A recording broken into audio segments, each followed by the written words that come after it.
So today I'm going to talk a little bit about maintaining a leader on your trees. And what I mean by that is the leading branch on the tree.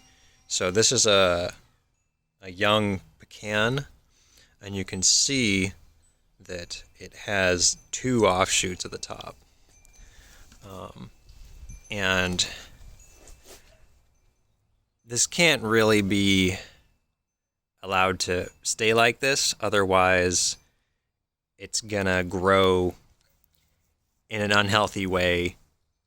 It'll have two leaders, and eventually it'll be problematic because if it gets to a larger size, this other offshoot could be weighing down the tree at this point, and that could cause problems because it could snap off.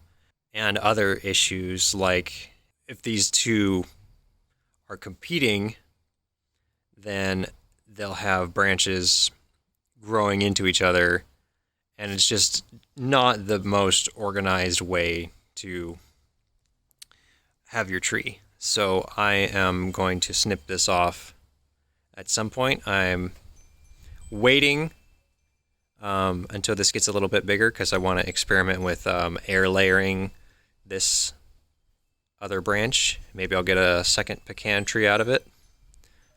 But I'm not going to keep this like it is. I'll show you some others that I am going to be pruning out because they don't have a clear leader. So over here on my donut peach, it has a whole lot of stuff that has to come off. So right here in the center, this one you would expect would be the clear leader, but because these ones are just about the same thickness, they're going to be competing, and it's going to have that same issue when it gets older, is they're going to have similar weights and could snap off potentially if it got too heavy.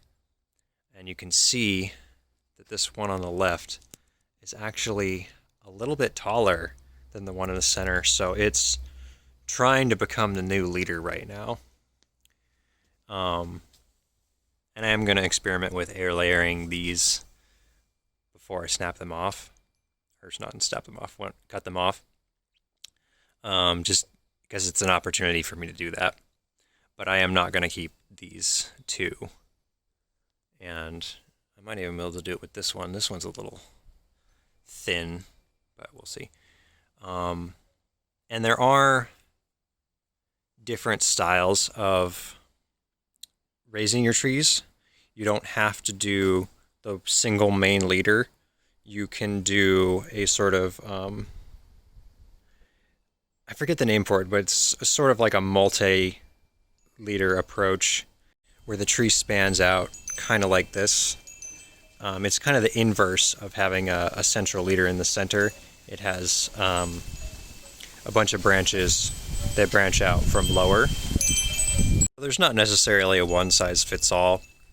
This tree as it stands kind of lends itself to that other style. And choosing between those, it's just kind of your personal preference and the space you have. For the space that I have, I feel that the central leader is a little bit more space saving, so I'm using that approach for my trees.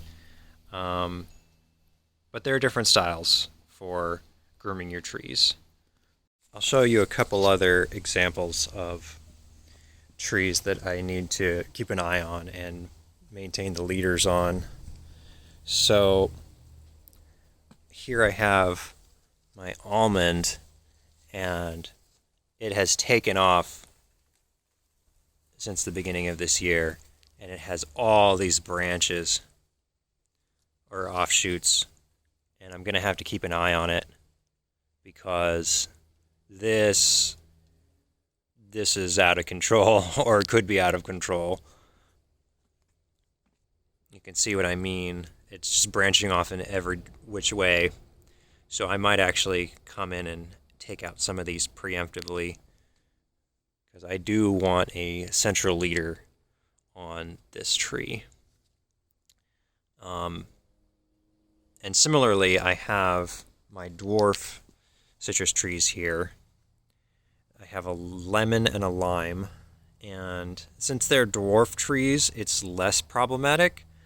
But I don't want them growing off to the left or the right. I would like them growing from the center. So, and when I got these, I was less educated on this subject.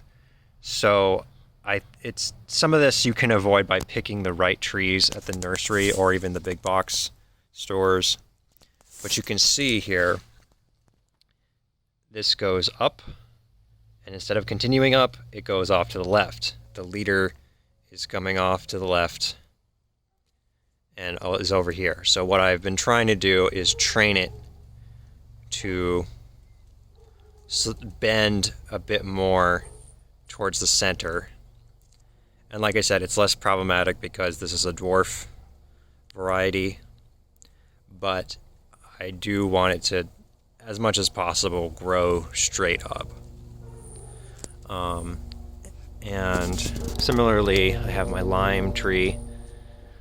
There's a dwarf, and I did prune out a very long branch that was going off to the left to kind of get it to focus its energy into this central point, because I do want it to have that leader.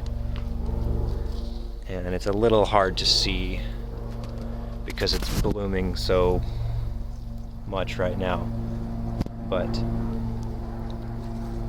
I am focusing in on the leader here. So yeah, that's just a few tips on maintaining a leader on your tree to keep it in a healthy shape that's going to be good for producing fruit and management, and how to identify which one should be the leader. So yeah, I hope those tips help.